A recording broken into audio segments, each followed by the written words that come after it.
پاکستان کی سیاست میں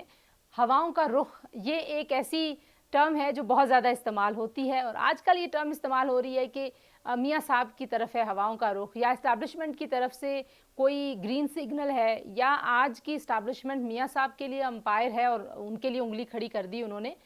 تو یہ اس رائے کو پاکستان مسلم لیگ نواز میں آپ جیسے بڑے رہنما موجود ہیں جنہوں نے بہت نشیب و فراز میاں صاحب کے دیکھے ان کی سیاست کے، تو اس طرح کے تاثر اگر میاں نواز شریف صاحب کی شخصیت کے حوالے سے ابھر کے سامنے آئیں گے تو پارٹی کے لیے کیسے اس کا آپ دیکھتے ہیں کہ اثر ہوگا؟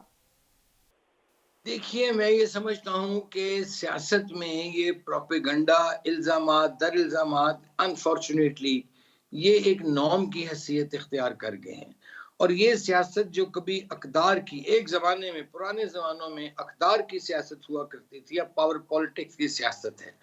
اور ویسے بھی کہتے ہیں کہ سیاست کے سینے میں دل نہیں ہوتا،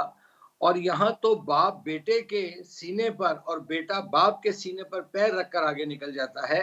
میں یہ کہنا چاہتا ہوں، میں کسی کانٹروورسی میں نہیں پڑھنا چاہتا، اگر کوئی ہوائیں تبدیل ہو رہی ہیں مسلم لیگ کے لیے، جو پرسپشن ایک کی سامنے نظر آ رہا ہے، تو پھر یہ تو من جانب اللہ ہے نا. اللہ جون سا نواز شریف نے اپنا معاملہ اللہ پہ چھوڑ دیا تھا.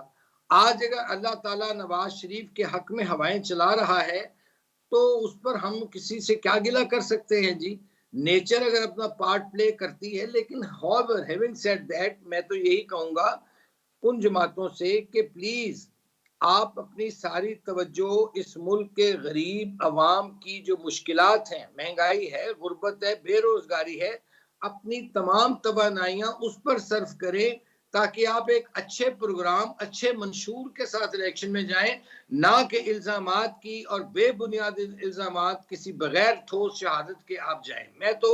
یہاں تک کہنے کو تیار ہوں.